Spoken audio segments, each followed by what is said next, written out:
우리 모든 믿음의 성도들이 성령 충만해지기를 주의 이름으로 축원합니다.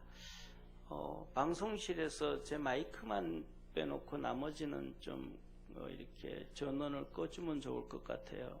자꾸 울리는 현상이 있는데 마이크가 켜져서 그런 것 같습니다. 자, 이 하나님께서 우리에게 약속해 준 거는 정말로 많습니다. 개인에게도 약속해 주었고, 이스라엘의 나라와 민족에게도 약속해 주었고, 요나서 같은 경우에는 아수르 니느웨에도 약속해 주었고, 정말로 많은 약속을 해 줬습니다. 그런데 그 많고 많은 축복과 그 많고 많은 약속 중에서 가장 큰 것이라고 얘기하면 하나님의 아들 예수님과 그 다음에 삼위일체 되신 보혜사 성령님에 대한 약속입니다.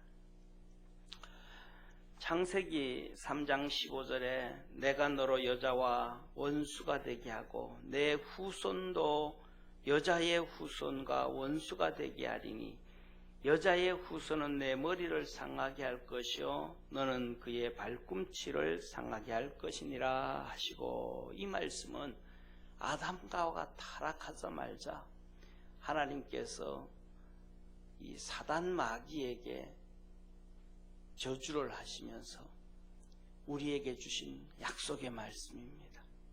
여자의 후손은 너와 원수가 되게 하고, 여자의 후손은 저와 여러분 전부 다 남자의 후손이잖아요. 아버지 없이 태어난 사람 아무도 없잖아요. 그런데 이 땅에 오직 아버지 없이, 육신의 아버지 없이 성령으로 잉태되신 분은 예수님밖에 없음을 믿으시길 바랍니다. 그러니까 예수님밖에 없어요. 그래서 그 예수님에 대해서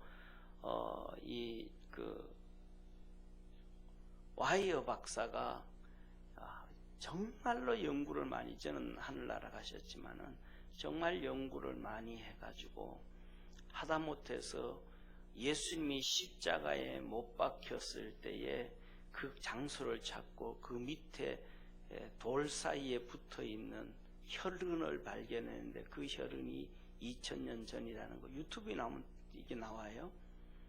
그런데 그 혈흔을 가지고 쉽게 말하면 우리나라로 얘기하면 국가수 같은 데 가서 넣은 거예요. 근데 그 혈흔은 기가 막힌 기적의 역사가 하나 나타난 거예요. 그게 무슨 역사라면 거기에서 염색체 중에서 예를 들면 그 혈흔에서 보통 혈흔은 남자와 여자의 합쳐진 혈흔이 나오는데 거기에서는 여자의 혈흔만 나온 거예요. 잉태되어진. 그러니까 여자의 피를 체크를 해도 그 안에는 남성과 여성의 이 피가 혈흔이 되어 있는데 예수님에게는 그것만 되어 있었다. 그런 게 있어요. 이분이 발견한 것 중에 하나가, 가장 중요한 것이 홍해가 어디인지 정확하게 발견을 했고, 시내산이 어디인지를 알고, 그 고고학으로 옛날에 3500년 전에 그것들을 발견해낸 정말 우리 기독교에 있어서 가장 위대한 분 중에 한 분, 그분이에요. 그런데 그래서 이 예수님을 여자의 후손이라. 그런데 이 약속을 하시고 예수님이 이 땅에 탄생하신 것은 정확하지는 아니하지만 연대수를 따질 때 아담이 몇 세에 누구를 놓고 누가 누구 몇 세에 놓고 누가 몇 세에 놓고 누가 몇 세에 놓고 쭉 나오는데, 거기 보면 정확하지는 아니하지만 예를 들면 우리나라처럼 족보가 쭉 되어지는데 하나님이 성경에 기록되어진 족보는 인간의 족보가 아니고 인간의 족보 가운데서 하나님이 필요한 족보를 채웠으니까 때에 따라서는 할아버지가 누가 누구를 낳고 했을 때 할아버지가 아들을 낳고 아들이 손자를 낳고 그렇게 기록이 되잖아요. 그죠? 그러니까 어떤 데서는 누가 누구를 낳고 했을 때 그냥 할아버지가 손자를 놓고 이런 식으로도 아버지들을 뛰어넘어 버리는, 한 세대 두 세대를 뛰어넘어 버리는 이러한 족보들도 기록이 되어져요. 그래서 정확하지는 아니하지만 일반적으로 구약 성경 한 4,000년이다 이렇게 얘기를 한단 말이에요. 그러면 타락한 이후에 이 땅에 예수님이 오실 때까지 약 4,000년. 그러니까 창세기 3장 15절에 하나님이 약속해 주시고 그 예수 그리스도를 이 땅에 보내신 그 기간이 한 4,000년 후에 그 약속을 이루어 주셨다 이 말이에요.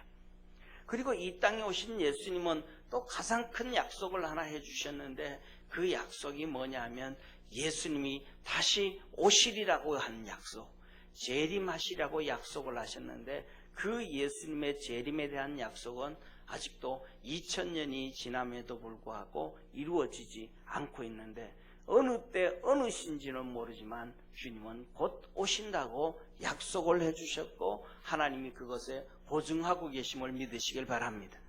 그런데 중요한 것은 예수님이 하신 말씀이 또 하나의 약속이 있는데 그것이 성령님에 대한 약속이에요. 내가 가서 아버지께 구하여 아버지께서 너에게 보내실 성령 이렇게 말씀하셔요. 그래서 요한복음 14장 16절에도 내가 아버지께 구하겠으니 그가 또 다른 보혜사를 너희에게 주사 영원토록 너희와 함께 있게 하시리니 예수님이 하늘나라로 가서 아버지 앞에 기도해서 하나님께서 삼위일체 성령님이신 그 보혜사 성령님을 이 땅에 보내주게 해주시겠다. 그 약속을 하신 거예요. 그리고 누가복음 24장 19절에도 또 약속을 하셨는데 볼지어다 내가 아버지의 약속한 것을 너희에게 보내리니 너희는 위로부터 능력을 입히올 때까지 이 성에 유하라 하시니라. 예수님이 성령을 보내주시는데 그 성령님은 너희에게 임하시면 능력을 받게 된다. 그래서 사도행전 1장 8절에는 성령이 너희에게 임하시면 너희가 권능을 받고 능력과 권능은 같다. 그런데 이 약속해 주신 성령님은 예수님이 승천하시고 열흘 만에 오순절 성령 강림절 날 임하셨습니다. 그러니까 왜 그러면 우리 주님에 대한 약속은 너무 길고 성령님에 대한 약속은 금방 열흘 만에 임하셨을까? 예수님에 대한 약속은 이 세상 심판과 관련된 약속임을 기억하기를 바랍니다. 우리 주님이 이 땅에 오시면 이 세상이 아무리 살기 좋은 시대든 아니든 과학이 발달되었든 아니 되어졌든 아니면 사람들은 지금 과학이 발달되어서 달나라에까지도 이제는 이제 그 도시를 만들겠다고 얘기하는 그 시대가 되든 모든 것들이 다 물거품이 되어지고 끝나는 거예요. 그러니까 그것은 하나님께서 기다리시는데 베드로에서 보면 뭐라고 말씀하시냐면 사람이 하루가 천년같이 천년이 하루처럼 하나님께서 그렇게 인내하시면서 모든 사람이 다 구원받기를 기다린다. 다시 말하면 우리가 살아가면서 사랑하는 성도님, 부모로서 자녀들에게 여러분들을 얼마나 기다려줘요? 아마 부모가 자녀를 기다리는 것은 늙어 부모가 죽을 때까지 그 자식을 향해서 기다리는 거야. 예, 부모가 안 되어진 사람들은 좀 그렇죠. 모르죠, 아직은. 그리고 부모가 되어졌어도 결혼해가지고 5년 이렇게 짧은 신혼 가운데 있는 사람들은 모르죠. 최소한 아이들이 청소년이 지나고 그때 되어져 가면서부터 그걸 조금씩 느끼게 되죠. 끝까지 기다리고 자녀가 잘 되든 못 되든 마지막까지 원하는 대로 되어지든 안 되어지든 간에 기다리고 있는 것이 부모의 마음이듯이 하나님은 그렇게 기다리시다가 하나님의 예정한 때가 되어지면 우리 주님이 이 땅에 오심을 믿으시길 바랍니다.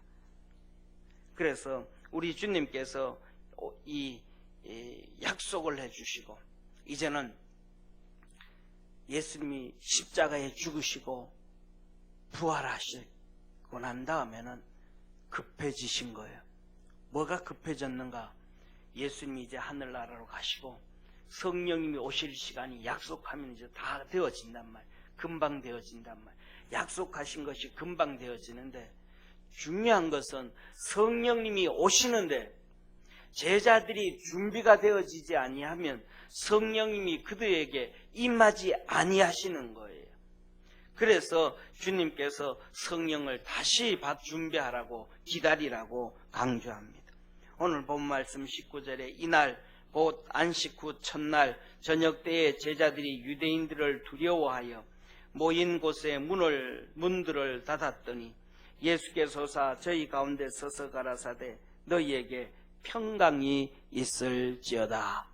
아멘. 사랑하는 성도님, 이 제자들이 무서워서 문들을 닫았더니, 제가 생각하기에는 그런 것과 자세히는 모르겠습니다만은 여기에서 문들을 닫았더니 이 말은 복수로 되어져서 그냥 문 하나만 턱 닫은 게 아니고, 제가 생각하기에는 그래요. 뭐냐 하면 예를 들면 중국이라든지 이 선교지에 가면 문 위에 문을 또 만들어요. 문을, 우리나라도 옛날에 그랬죠. 요새는 뭐 안 하지만은 옛날에 민방위 훈련할 때 되면, 옛날에 민방위 훈련될 때 하면, 훈련할 때 되면 창문을 다 닫게 하고 그 문에다가 또 검은 천을 치게 합니다. 왜냐하면 불빛이 새어나가지 않게, 전쟁 나서 무슨 일이든 불빛 보고 막 그런다. 그런데 요새는 아파트가 워낙 이렇게 쳐져버리기 때문에, 세워지고 했기 때문에 뭐 그런 의미가 없지만, 옛날에는 그런 민방위 훈련을 합니다. 문을 닫고 거기다가 또 커튼을 치고 그랬던 것처럼 선교지에 가면 그렇게 합니다.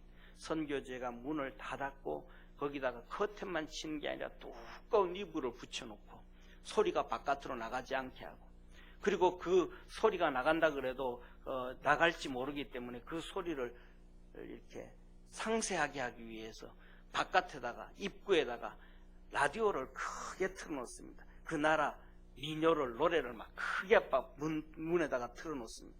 그러면 안에서 찬송하는 소리가 바깥으로 나가도 바깥에 그 사람들의 민요 소리 때문에 찬송 소리가 안 들리는 거예요. 그렇게 했던 것처럼 제자들이 두려워서 그렇게 커튼을, 두꺼운 천을 또 씌워 놓은 것이 아닌가 싶습니다. 그렇게 그들에게 한마디로 말하면 두려움이 있었더라. 어쩌면 우리는 그런 두려움까지는 아니지만은 저와 여러분이 살아가는 데는 삶에 정말로 여러 가지 수많은 어려운 문제들, 고민거리들, 근심거리들, 불안감들, 초조함들, 뭐 이런 것들이 혹시 있으리라고 저는 생각합니다. 그때 우리 주님이 서서 말씀하시기를 너희에게 평강이 있을지어다. 평강이 있을지어다. 그들 속에 뭐가 없으니까? 평강이 없으니까. 왜 그들 속에 평강이 없는가? 그들 속에 하나님이 보내신 보혜사 성령님이 없으니까 그 평강이 없는 거예요. 성령님이 우리에게 임하시면 권능을 받고 능력의 성령님이 함께 하심으로 그 두려움과 어려움을 이길 수 있음을 믿으시길 바랍니다. 그래서 그 성령 충만하지 아니하면 예수님을 믿고 신앙생활을 오래 해도 끊임없이 그 염려와 근심과 걱정과 두려움이 찾아오게 되어지는데, 예수님을 믿고 성령님이 임하시고 나면 그 염려를 다 주님께 맡기게 되어지고 담대하게 되어짐을 기억하길 바랍니다. 그래서 이 제자들이 나중에 이 성령 충만함을 받고 나니까 그 문을 겹겹이 쌓아두고 두려워하던 그들이, 한번 여기 앞에 있는 사진을 한번 보십시오. 제가 사진을 이렇게 만들어 이렇게 봤는데 아마 자세하게 잘 안 보일 것 같아요. 자, 여기서 보면 위에 제가 그 까만 글씨는 뭐냐 하면 지금 있는 나라 이름들이에요. 그 지역에 있는 나라 이름들이에요. 그리고 그 빨갛게 네모 반듯하고 줄쳐진 곳이 뭐냐 하면 이 사도행전 2장에 이 그 오순절 성령님이 임하셨을 때에 성령이 충만해짐으로 말미암아 이 방언이 터졌다. 다시 말하면 그 갈릴리 사람들이 저 지역의 외국어를 막 하기 시작하는 거예요. 그래서 이 두려워하던 이들이 이 예루살렘에 저기 흩어져 있던 저기에 살던 유대인들이 예루살렘에 다 모여서 6월절에 모여서 예배를 드리는데 그 예루살렘 사거리에 오늘날로부터 얘기하면 강화문 같은 그런 사거리에 저 외국에서 살던 유대인들이 다 모여 있는 거예요. 이들이 성령 충만함으로 이 사거리에 서서 설교를 시작을 하는 거예요. 어쩌면 이렇게 설교했는지 모르겠어요. 요셉같이 통역을 하는 것처럼 베드로가 앞에서 설교를 하고 나면 그 옆에 있는 사람은 여기 나오는 것처럼 메대말로 하고 바데말로 하고 쭉 열 몇 번의 통역을 하면서 설교를 했는지 몰라요. 그러니까 그 수많은 곳에 와 있던 사람들이 그것을 듣고 이게 뭔 소리냐 이게. 저 앞에 서 있는 저들이 갈릴리 사람들이 아니냐. 그런데 어떻게 저들이 이 땅에서부터 수천 킬로 떨어져 있는 메대말을 할 수 있냐. 갈릴리 사람들이 한 번도 못 들었으면서 어찌 이런 사건들이 터질 수 있느냐. 저들이 서 있는 거 보니까 술 취해서 하는 얘기 같다. 그런데 이상하게 그건 아니다. 너무 분명하다. 그 원문을 보면 쉽게 말하면 이들이 설교를 한 것은, 이들이 방언을 한 것은 네이티브 스피킹이에요. 원어민 발음으로 한 거예요. 이들이 성령을 받고 나니까 그 문을 꽉꽉 잠궈놨던 그들이 사거리에 나가서 서서 단에 서서 하나님의 메시지를 전하고 담대함이 있었고 그들 마음속에 평강이 있었음을 믿으시길 바랍니다. 그래서 저와 여러분 우리가 살아가는 오늘 이 시대에는 정말로 하나님의 큰 역사를 이루기 위해서 사명을 감당하기 위해서도 당연히 성령 충만해야 되지만 이 세상을 살아가는 우리 삶의 이런 근심과 걱정과 염려와 눌린 것에서 자유함을 얻기 위해서도 성령 충만함의 필요함을 믿으시길 바랍니다.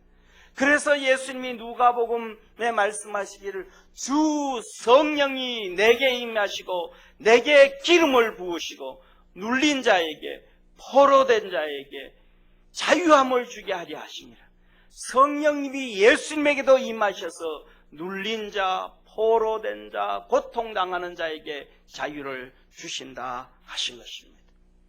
성령 충만함으로 평강을 얻을 수 있도록 그 성령 충만을 위해서 몸부림치는 성도 되기를 축원합니다. 20절에 이 말씀을 하시고 손과 옆구를 보이시니 제자들이 주를 보고 기뻐하더라. 사랑하는 성도님, 제자들이 그 기쁨이 잠깐 기쁨이에요. 예수님의 옆구리를 보고 손에 못 자고 진짜 예수님이 십자가에 못 박히셨던 예수님이 진짜 부활하셨네? 그걸로 끝난 거예요. 왜? 그들 속에 아직도 성령이 충만하지 아니하니까 이 사건이 있은 다음에도 이 제자들은 여전히 두려워서 문을 잠가 놓습니다. 도마가 있을 이때는 도마가 없었는데 나중에 도마가 올 때 또 문을 잠가놔요. 사랑하는 성도님, 이 제자들뿐만 아니라 그 당시에 수많은 사람들이 하다못해 로마 군병들까지도 예수님이 부활하신 것을 다 보았고 알았습니다.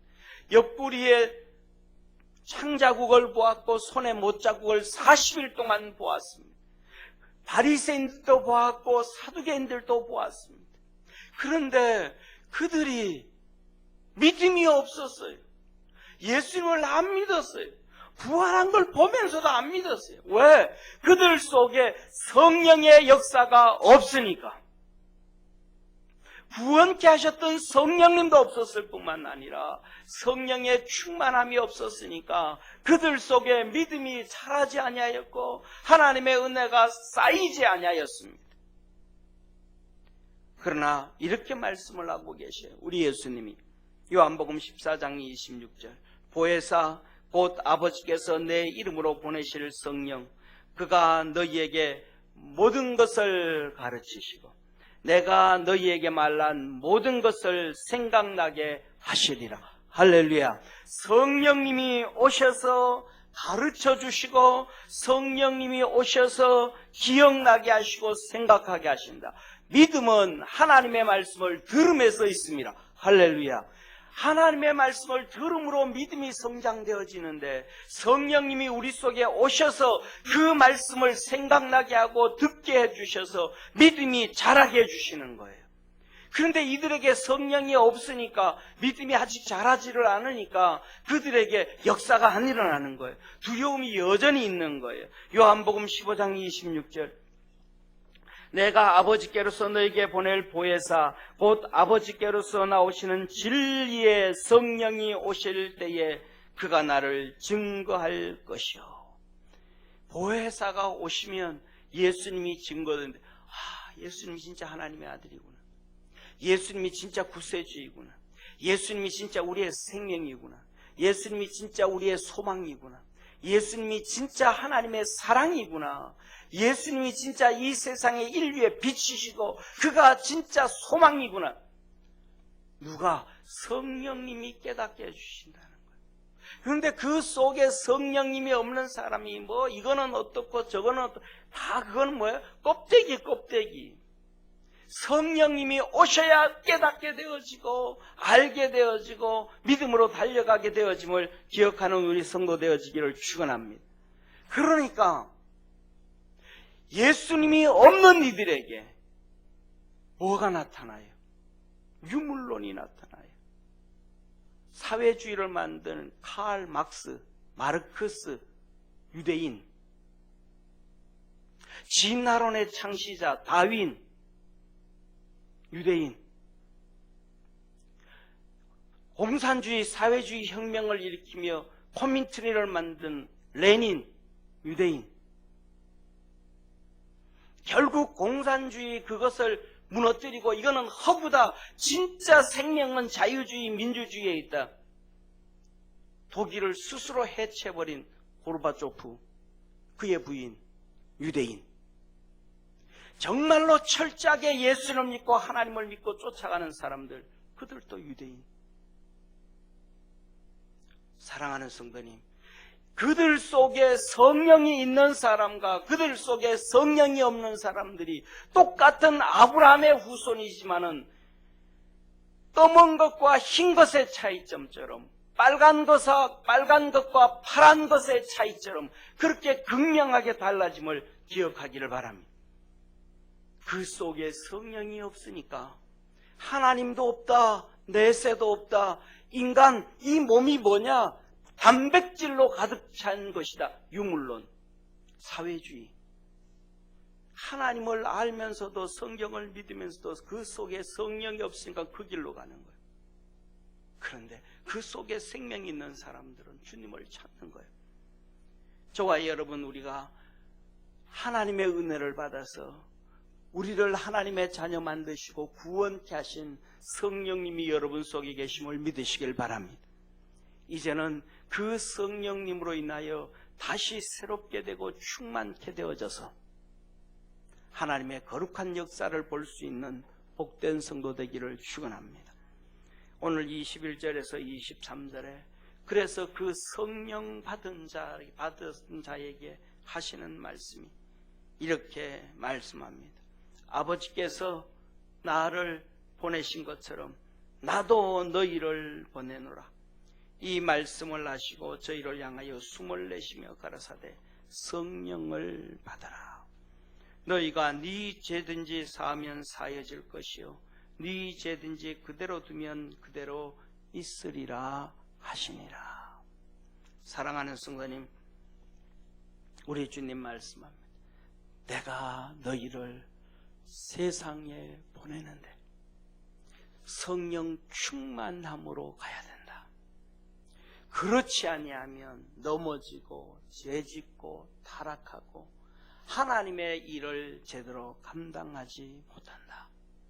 그러나 성령 충만해서 내가 너희를 보내는데 사도들을 내가 내 종으로 보내는데 너희들이 가서 일을 하게 되면, 성령님이 임하셔서 일을 하게 되면 네 죄든지 사면 사여질 것이고 네 죄든지 그대로 두면 그대로 있으리라. 성령의 권능, 성령의 능력, 함께 하심을 약속해 주신 것입니다. 우리 사랑하는 모든 성도들, 그리스도 예수 안에서 그 하나님의 역사를 이루며 살아갈 수 있는 능력의 성도들 되기를 축원합니다. 사랑하는 성도님, 마지막으로 성령 한 구절을 보고 마치겠습니다. 요한복음 16장 7절에 보면 이렇게 말씀하셨습니다. 그러나 내가 너희에게 실상을 말하노니 내가 떠나는 것이 너희에게 유익이라. 내가 떠나가지 아니하면 보혜사가 너희에게로 오시지 아니할 것이요 가면 내가 그를 너희에게 보내리니. 예수님이 하나님께 구하여서 하나님으로부터 보혜사 성령님을 보내주시겠다 약속을 하신 것입니다. 그래서 이 약속을 받고 베드로, 요한, 바울, 수많은 사도들이 성령 충만해서 사역을 감당했습니다. 그리고 그 사역 중에 하나 성경도 기록했습니다.